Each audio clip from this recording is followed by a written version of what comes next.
मीरपुर नाम के शहर में तेजस अपनी पत्नी नीरू के साथ रहता था। पति पत्नी दोनों ही नौकरी करते थे।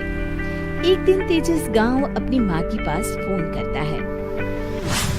हेलो, प्रणाम माँ।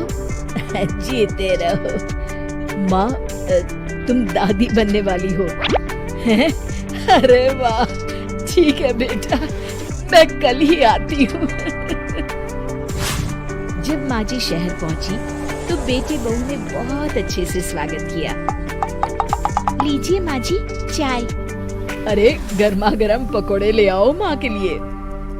नीरू रसोई में गई और 2 मिनट में ही पकोड़े ले आई। जी ये लीजिए। बहू जादू से बनाए हैं क्या? अभी तो रसोई में गई थी। यम्मी। माँ जी, शीला रसोई में पकोड़े तल रही है, मैं बस लेकर आई। हे भगवान, मेरा धर्म भ्रष्ट कर दिया तूने। अब तो गंगा जल से शुद्धिकरण करना होगा। दूसरे दिन, माँ जी मैंने नाश्ता बना दिया है, ऑफिस जा रही हूँ। पर अभी तो घर का सारा काम पड़ा है। शीला आती ही होगी, झाड़ू पोछा बर्तन कपड़े वो सब कर लेगी। हमारे जमाने में घर का सारा काम हम ही करते थे। जी माँ जी, आप बहुत होशियार हैं, मैं घर ऑफिस दोनों नहीं संभाल पाती।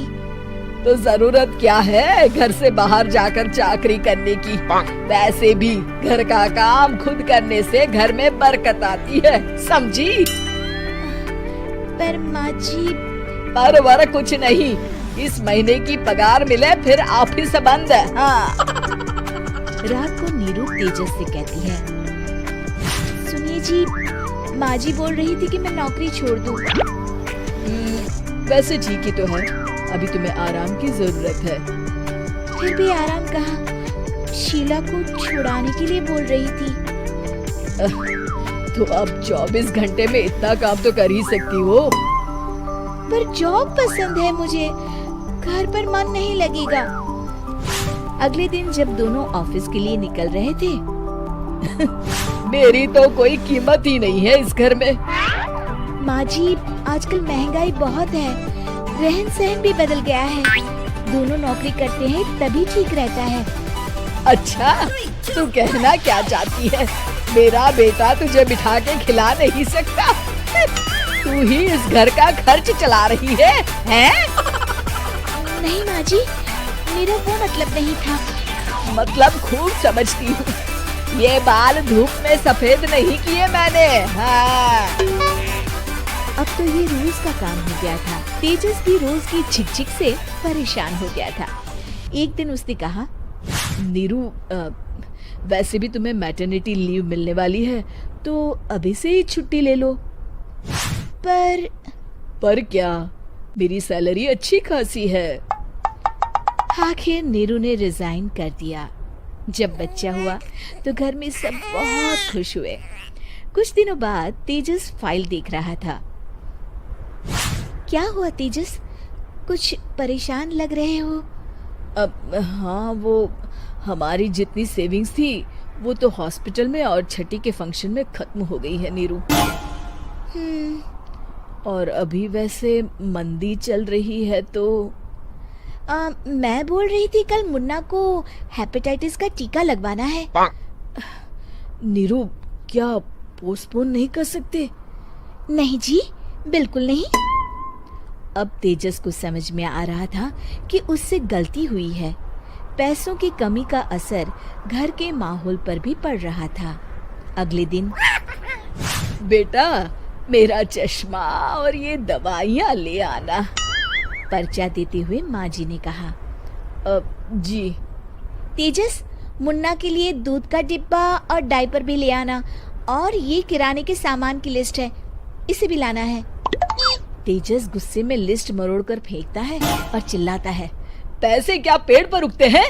ये ले आना, वो ले आना। अरे पर ये जरूरत का सामान ही है। वो गुस्से में बिना कुछ कहे ऑफिस चला गया। अरे लंच तो ले जाइए। नीरू दौड़कर डिब्बा पकड़ाती है। एक दिन खाना खाने के बाद, नीरू, अब तो मुन्ना कुछ बड़ा हो गया, तो अब तुम वापस ज्वाइन कर लो ना जॉब। पर इस रिसेशन में जॉब मिलना बहुत मुश्किल है। ट्राई तो करो। फिर मुन्ना? माँ जी है ना, और एक फुल टाइम मेड भी लगा लेंगे। पर माँ जी, उन्हें तो पसंद नहीं। तभी माँ जी वहाँ आ जाती है और प्यार से नीरू के सर पर हाथ फेरते हुए बोलती है, अब मेरी समझ में आ गया बहू, पहले के और अब के समय में अंतर है। तुम काम शुरू करो, मुन्ना की जिम्मेदारी मेरी। मेरी प्यारी माँ जी। ये कहकर नीरू उनके गले लग गई। शिक्षा, परिवर्तन संसार का नियम है, हमें भी समय के साथ चलना चाहिए। उम्मीद है कि आपको हमारी ये कहानी पसंद आई होगी। कृपया हमारे चैनल को सब्सक्राइब करें और सभी अपडेट्स के लिए बेल आइकन जरूर क्लिक करें। और हाँ, वीडियो लाइक और शेयर करना मत भूलिएगा। Bye bye.